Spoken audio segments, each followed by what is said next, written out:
It happens every day. A man leaves his wife for another woman. Society tells the scorned wife to walk away with her head held high and start over. But what if the life they built was worth more than pride? What if the man wasn't just any man, but a one-in-a-million partner who just lost his way? This is the story of a woman who refused to walk away. This is the story of rival Murdoch, who believed her husband, Bradley, and the family they made was worth fighting for.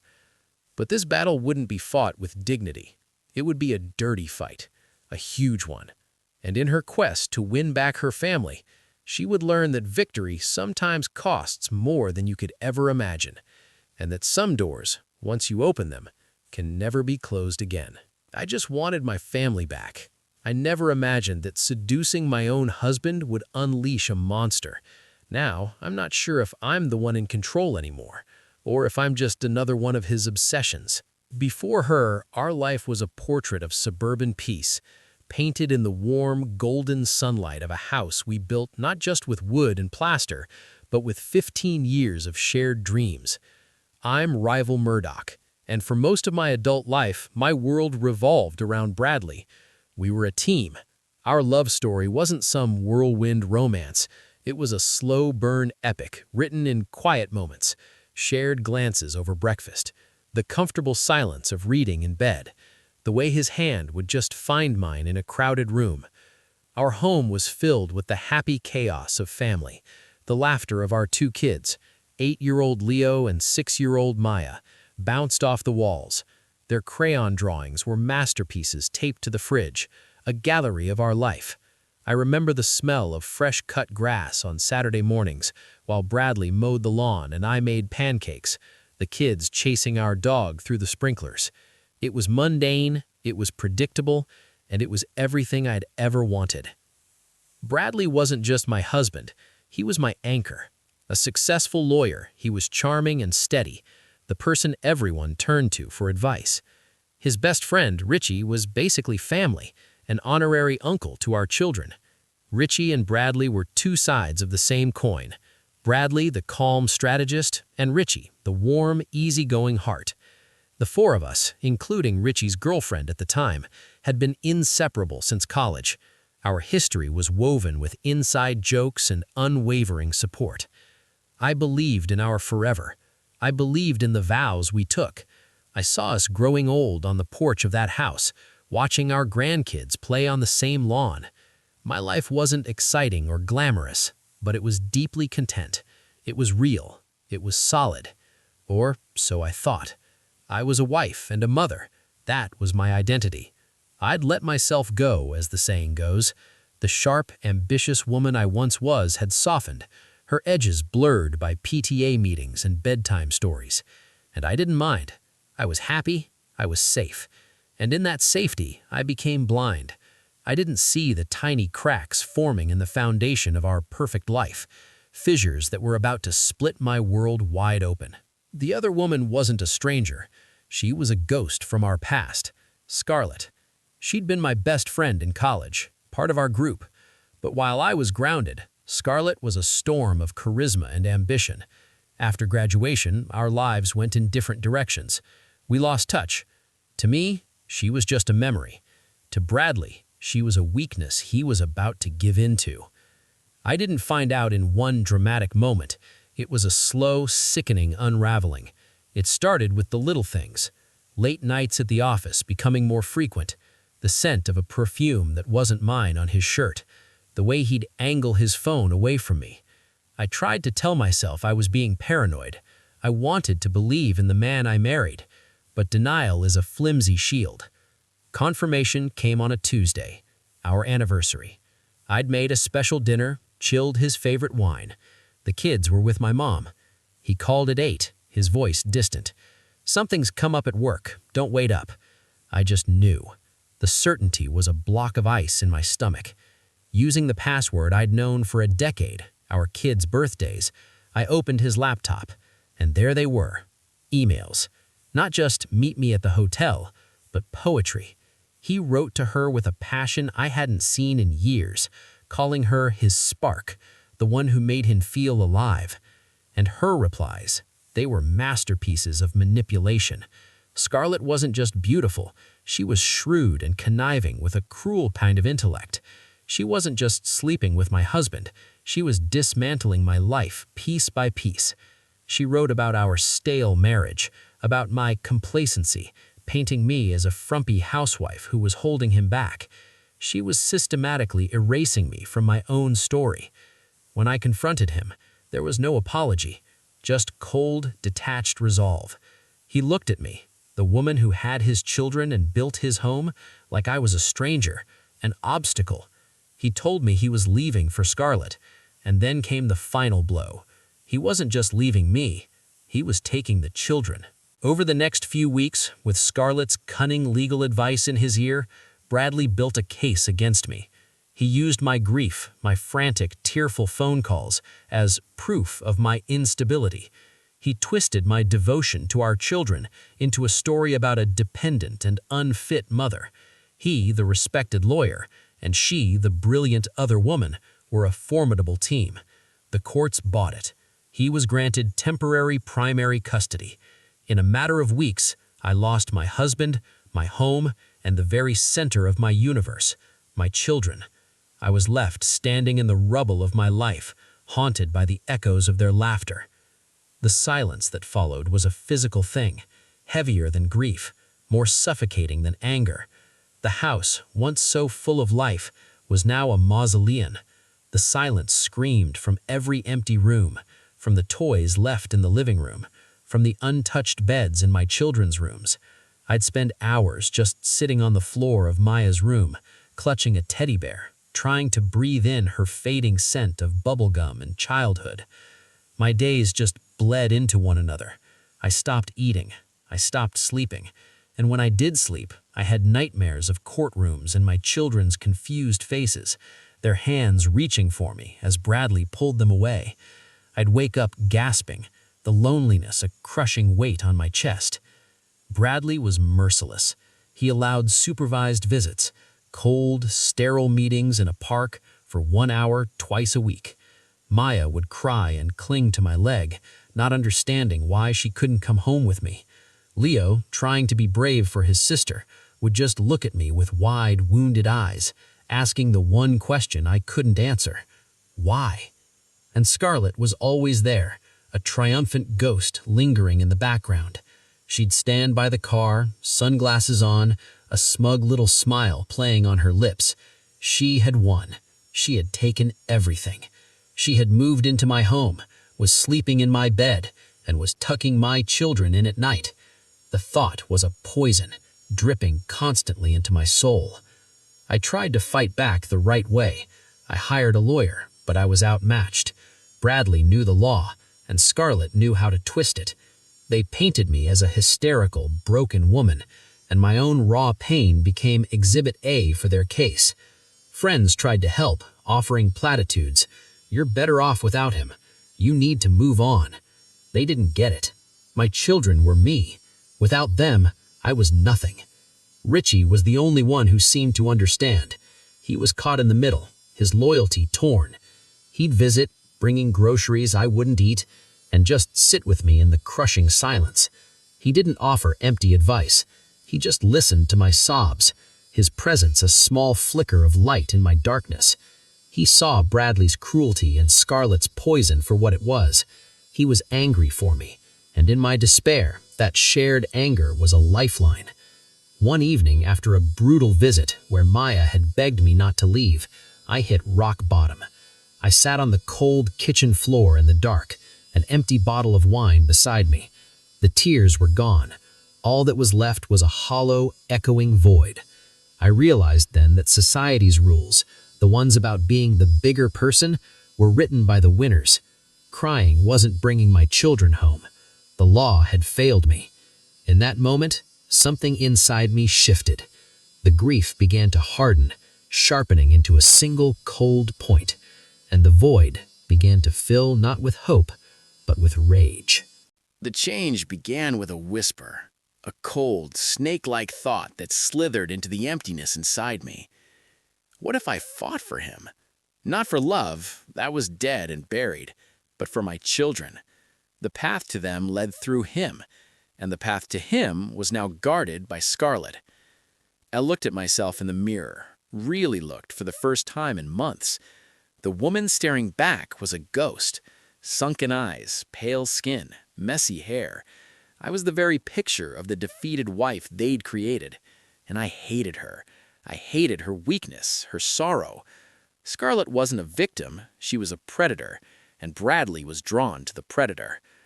A thought, insane and terrifying, took root. If he wants Scarlet, I'll become her. It was a sick idea, to model myself after the woman who destroyed my life, but the sheer audacity of it was intoxicating. It was a crazy plan, born from pure desperation. Scarlett's power over Bradley wasn't just physical, it was psychological. She was sexy, shrewd, and totally confident. She knew how to keep him off balance and wanting more. I, on the other hand, had become predictable, the comfortable wife, the loving mother, everything she was not. "I can't do this anymore," I told Richie one night, my voice flat and hard. "I can't keep losing." He looked at me, concerned. "Rival, what are you thinking?" "They played dirty, so I have to," I said, the words tasting strange and powerful. And who better to learn from than the other woman herself? I needed to get inside her head. I had to dissect her, learn what made her so irresistible to my husband.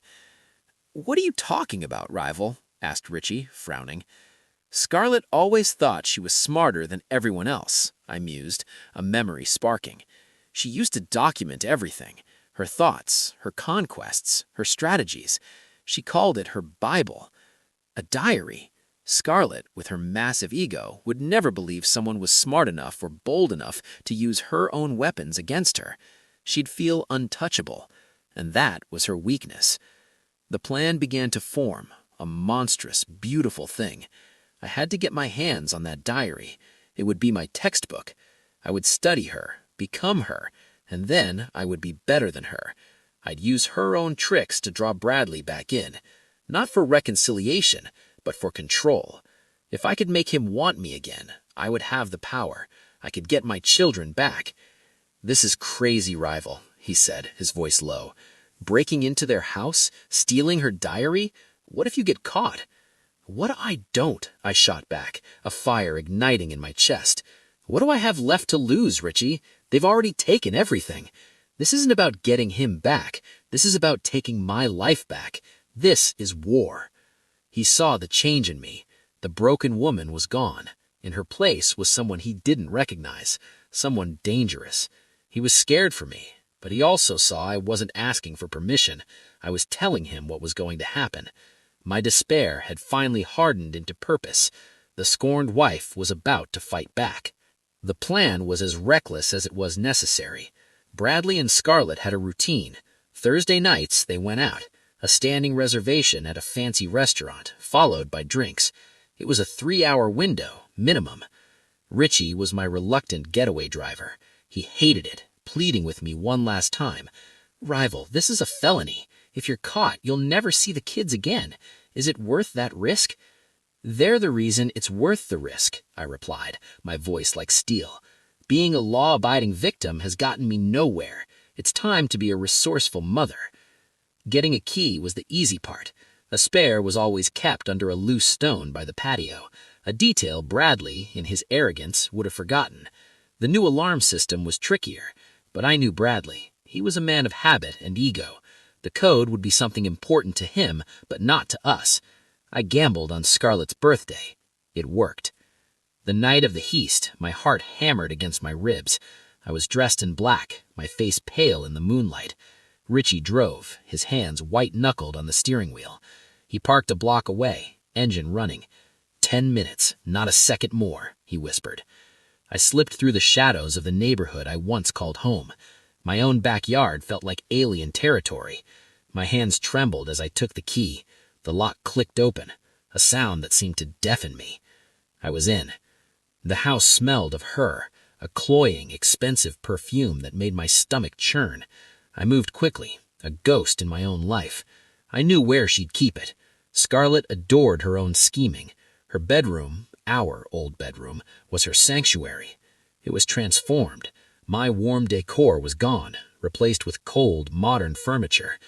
On a sleek vanity table, amidst an arsenal of cosmetics, was a locked, leather-bound journal, the Bible. No time to search for a key. I grabbed a heavy glass paperweight from the nightstand, a gift I'd given Bradley years ago, and with a deep breath, I brought it hard down on the flimsy lock. It burst open. I snatched the diary, my hands shaking so badly I could barely hold it. And as I turned to leave, a photo on the nightstand caught my eye. It was Bradley, Scarlett, Leo, and Maya. At the beach, smiling. Scarlett had her arm around my son.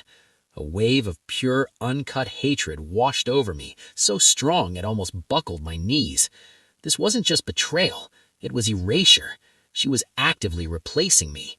That image burned itself into my mind, fueling the fire that now consumed me. I sprinted from the house, diary clutched to my chest, and dove into Richie's car. "Go," I gasped, and we sped off into the night. Back in my empty, temporary apartment, the diary felt like a dark artifact, humming with toxic energy. For a full day, I couldn't bring myself to open it. It felt like a violation. But the image of that photograph, of her hands on my children, was a relentless spur. On the second night, with a bottle of whiskey for courage, I began to read. It was like staring into the mind of a beautiful serpent. The pages were filled with Scarlett's elegant script, detailing not just events, but strategies. It was a playbook for manipulation. She wrote about Bradley with a chilling detachment, analyzing his weaknesses like a scientist, his ego, his fear of aging, his secret desire to still be the bad boy from college. She fed these insecurities, positioning herself as the only one who truly understood him. She chronicled her seduction with meticulous detail. The clothes she wore, always a little too revealing, but in a way that looked effortless. The words she used, a cocktail of flattery, intellectual challenge, and sexual innuendo. She wrote, "Men like Bradley don't want a partner, they want a prize. You must be beautiful, but also a little broken, a project they can fix. Make them feel like a hero for saving you." There were entire sections about me. She called me the ghost of Christmas past, a relic of a life he'd outgrown. She cataloged my habits, my predictable love, with sneering disdain. A rival offers him comfort. Comfort is the enemy of passion. To keep a man like Bradley, you must offer chaos wrapped in a pretty bow. I read for hours, my disgust at war with a sick fascination. She detailed how to use touch, a lingering hand on his arm, a soft brush against his neck to create an electrical charge. She explained her theory of emotional push-pull. Shower him with affection, then withdraw completely, forcing him to chase her. It was a cruel, calculated game. As I read, I began to write my own Bible, a counter-manuscript. I listed her tactics, her phrases, her psychological tricks. I was no longer just a reader. I was a student. I went through my closet and threw out all my comfortable, sensible clothes. I used the last of my savings to buy a few key pieces that mirrored Scarlett's style. A silk blouse that hinted at what was beneath, a dress that clung in all the right places, dangerously high heels. I stood in front of the mirror and practiced her smile, a slow, knowing curl of the lips. I practiced her walk, a confident sway. I practiced her way of speaking, her voice a low, husky purr. It felt like a grotesque costume. The woman in the mirror was a stranger, a construct of vengeance and stolen secrets. But as I stared at her reflection, I saw a flicker of something else in her eyes. Power. I was learning to become my nemesis. My chance came a week later. Bradley had a regular morning meeting at a coffee shop near his office, a creature comfort he'd never give up. The plan was simple, a chance encounter, but the execution had to be perfect. I spent 2 hours getting ready, like preparing for battle. I chose a crimson silk blouse, the top 2 buttons undone, and a black pencil skirt that made me feel both powerful and exposed. My hair, usually tied back, was styled in loose waves, just as Scarlett had described. My makeup was subtle but sharp. When I looked in the mirror, I barely recognized myself. The sorrowful wife was gone. In her place was a woman who looked like she could break a man's heart and not lose a wink of sleep. My hands were shaking as I walked into the coffee shop. The bell on the door chimed, and every head turned. Then I saw him, sitting at his usual table, lost in his phone. He hadn't noticed me. I walked to the counter, my heart pounding. I ordered a black coffee, my voice a fraction lower than usual, a practiced imitation of Scarlett's husky tone. As I turned from the counter, I accidentally bumped his table, spilling a few drops of coffee near his briefcase. "Oh, I am so sorry," I said, my voice dripping with the fake sincerity Scarlett had perfected. Bradley looked up, annoyed, and then his face froze. His eyes widened, first in recognition, then in complete shock. He stared at me, taking in the hair, the clothes, the makeup. It was like he was seeing me for the first time. The frumpy, heartbroken wife he'd discarded was gone. This woman was a stranger. "Rival?" he stammered, confused. I gave him that slow, knowing smile I'd practiced 100 times. "Bradley, fancy seeing you here." I didn't fuss or offer to clean the spill. I just stood there, letting his gaze sweep over me. "You look different," he said, his eyes still wide. "Do I?" I replied, raising an eyebrow. I took a sip of my coffee, my movements slow, deliberate. I let the silence hang in the air, a tactic straight from Scarlett's diary. Never fill a silence. Let him rush to fill it. It gives you control. He rushed. Good. You look really good." He was flustered, off balance. It was working. The man who had coldly dismissed me was now staring at me like a lost puppy. "I decided it was time for a change," I said coolly.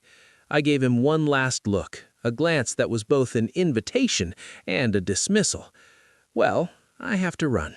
It was interesting seeing you, Bradley." I turned and walked away without looking back, the sway of my hips just a little exaggerated. I could feel his eyes on me the entire time.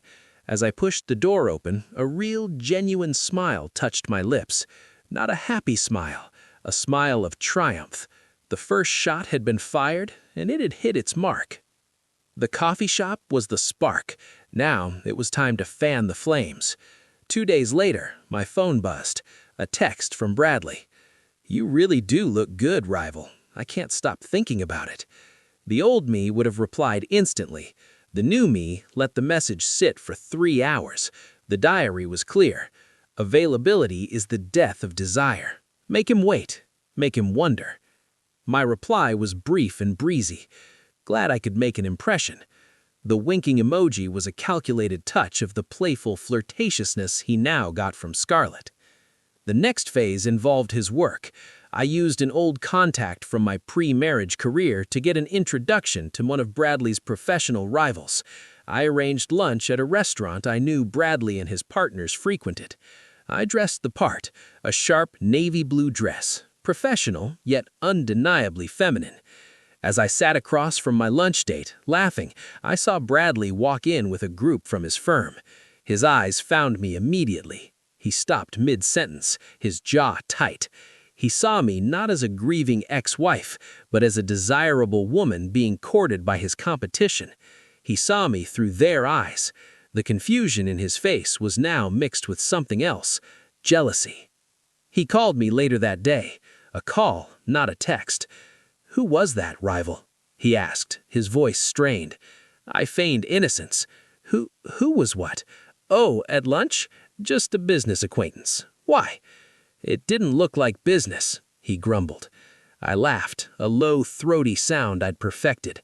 "Bradley, you don't get to ask me those questions anymore. Remember? You gave up that right." It was a direct hit, a reminder of his choice, delivered not with pain, but with indifference. The diary said, "Remind him of what he lost, but act as if you've already forgotten." The seduction escalated. I orchestrated another chance meeting at a fundraiser. When he approached me, I didn't shrink away. I engaged him, our conversation light and witty. But as he spoke, I used Scarlett's touching technique. I let my fingers graze his arm. I leaned in close to hear him over the music, my hair brushing his cheek. I could feel the electricity. He was mesmerized. The final move was the most audacious. I knew he and Scarlett had a gala to attend. I got a ticket. I wore a backless emerald green gown that left nothing and everything to the imagination. I made a grand entrance, and I felt the moment his eyes locked on me from across the room. He was standing with Scarlett, but his attention was entirely on me. All night I danced with other men. I laughed. I was radiant. I was the center of attention. I was everything Scarlett had promised him she was. Near the end of the evening, he cornered me by the terrace. "What is this, rival?" he whispered. The game has completely changed. Rival's plan worked, but it's unleashed two separate monsters, Bradley's obsession and Scarlett's rage. Do you think Rival has gone too far?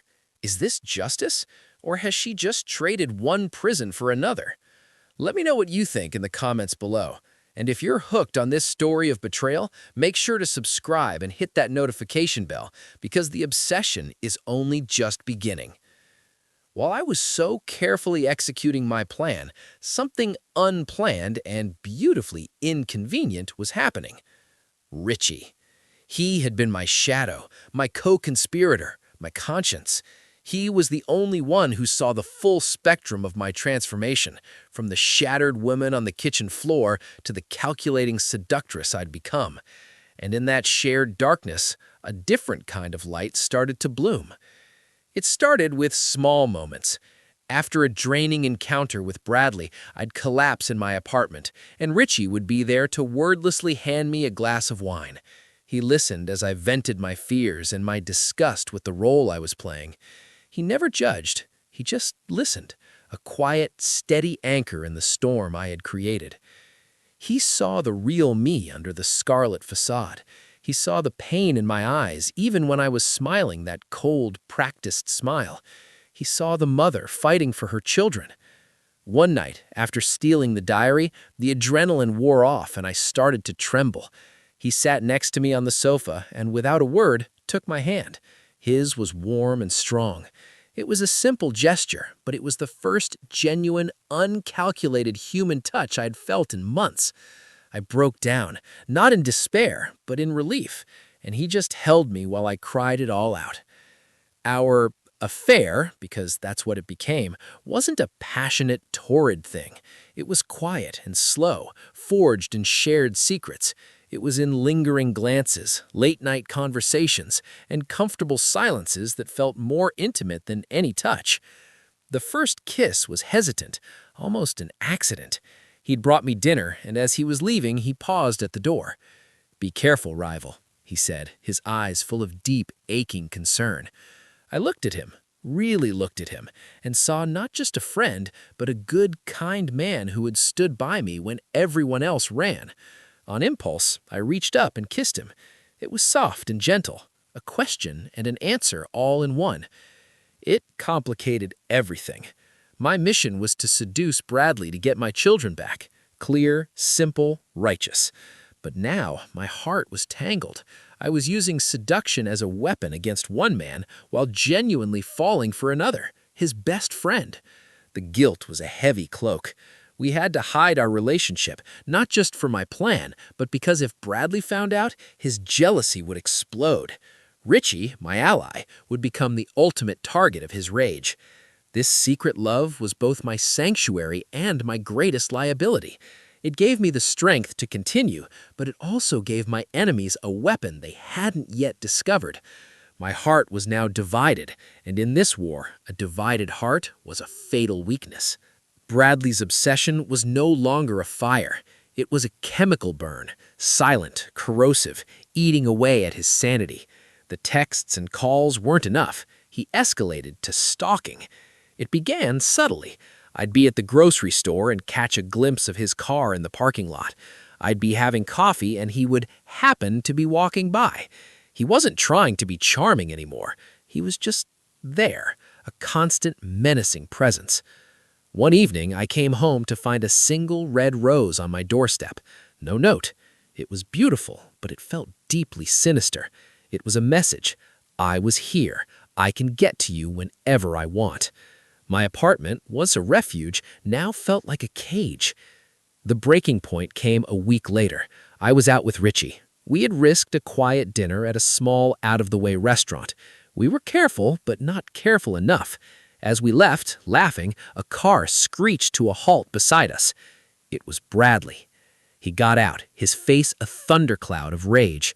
He ignored Richie. His eyes, burning with a terrifying intensity, were locked on me.